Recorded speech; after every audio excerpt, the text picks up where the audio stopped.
Hello and welcome to RepairSolutionsPRO how-to video series. My name is Steve Caruso, and in this video we're going to show you the full diagnostic and repair process for DTC P0456 evaporative emission system small leak detected on a 2017 Jeep Grand Cherokee. Let's get started.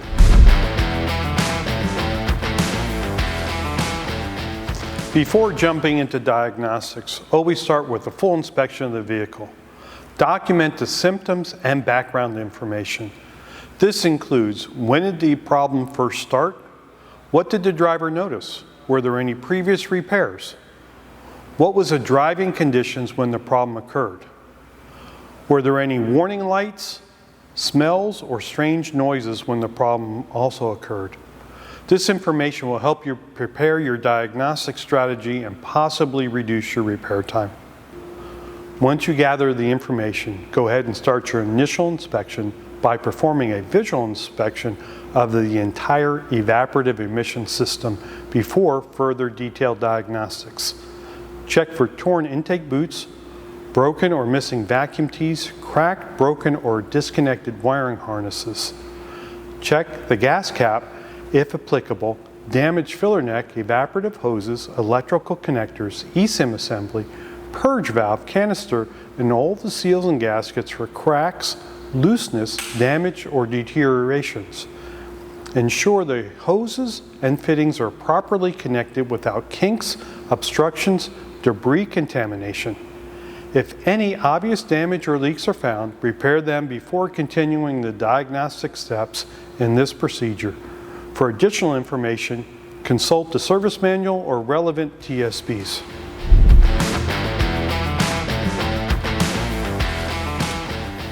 After the visual inspection's been completed, connect your scan tool to the DLC.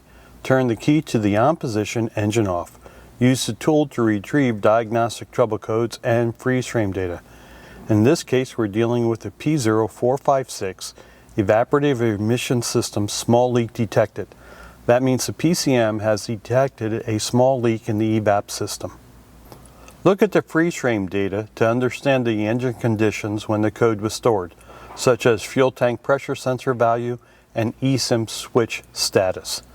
These details help recreate the conditions that triggered the fault. Next, review the vehicle's service and maintenance history. This includes any work that may have been done recently, like fuel or EVAP system repairs. You also need to search for any TSBs related to the code for the vehicle's year and model.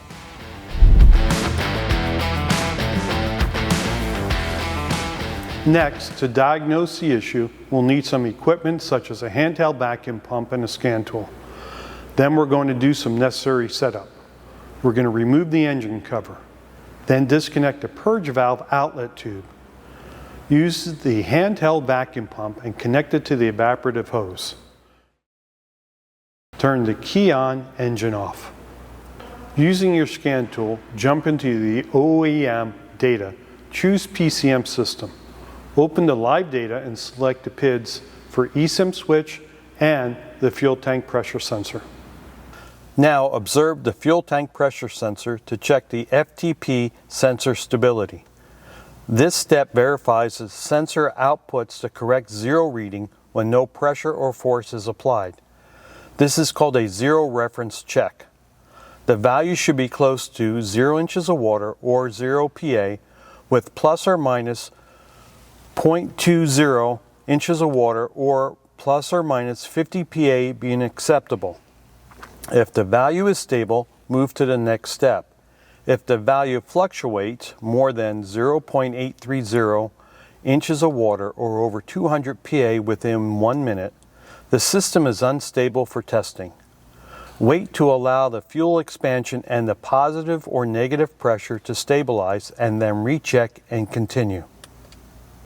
Next, we'll test the eSIM switch operation by checking the switch spring tension. While monitoring the eSIM switch and the fuel tank pressure sensor, pull a vacuum and the eSIM switch pressure should be between a negative 180 PA and a negative 250 PA. As the vacuum increases beyond a negative 500 PA, the small weight inside the eSIM should lift to vent the excess vacuum, and then reseat as the vacuum decreases, keeping the switch closed. If the fuel tank pressure sensor holds and the eSIM switch closes, proceed to perform the positive pressure test with the large weight sealing and then check the purge valve. If the fuel tank pressure sensor holds and the eSIM switch opens, the eSIM is defective and needs to be replaced. Next, we'll perform a positive pressure test. This is to make sure the large weight is sealing properly. First, do not use shop air. It's too strong and can damage the EVAP system. Instead, gently blow air into the EVAP hose, while keeping an eye on the FTP sensor reading. As the pressure builds up, the FTP sensor should stay steady. When you hit around plus 250 pascals, the large weight inside the eSIM should lift off its seat. Now, as soon as you release the pressure, cap the hose quickly. The FTP pressure should drop just a little, then level out. If it keeps dropping and doesn't stabilize, that means the large weight seal is leaking. And remember, the eSIM switch only works under vacuum, not when you're doing a positive pressure test. Now, let's check the purge valve operation with the engine running. First, start the engine. Second, verify that the ECM is not commanding the purge valve to open. Fuel drawn from the tank will create a small vacuum, typically minus 100 to minus 200 inches of water. That's minus 25 to minus 50 pascals. If the FTP sensor reading quickly drops to minus 1 to minus 2 inches of water, or minus 250 to minus 500 pascals, this indicates a leaking purge valve and it needs to be replaced.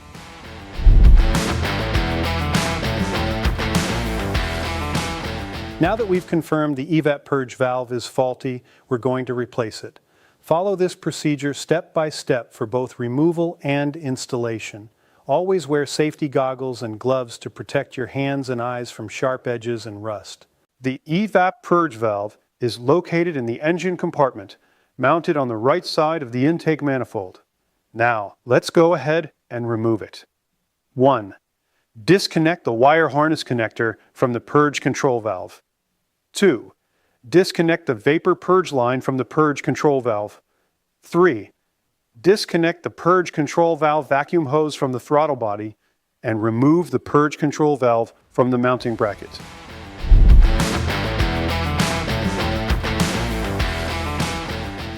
One, slide the purge control valve onto the mounting bracket. 2. Connect the vacuum hose to the throttle body. 3. Connect the vapor purge line to the purge control valve. 4. Connect the wire harness connector to the purge control valve. 5. Install the engine cover.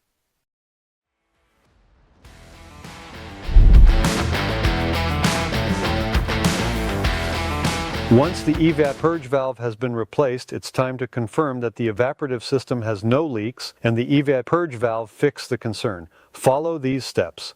1. Clear the diagnostic trouble codes, freeze frame, and I&M readiness data stored in the vehicle's computer using your scan tool. 2. Review the trip cycle for the evaporative system monitor with the vehicle in the key-on engine running position, and ensure the monitor icon is showing green or gray, which means it's enabled. You can now follow the trip cycle in the tool or follow the trip as outlined in your service manual or emissions guide. This ensures the OBD system rechecks that the EVAP system is operating correctly. 3. After completing the trip or drive cycle, use the scan tool to check for I&M readiness monitor status, pending or confirmed DTCs. If there are no codes present and the I&M readiness status is green, then the repair is complete. This includes the entire process for fixing P0456 on a 2017 Jeep Grand Cherokee. Thanks for watching, and for more information, visit us at pro.repairsolutions.com. See you soon.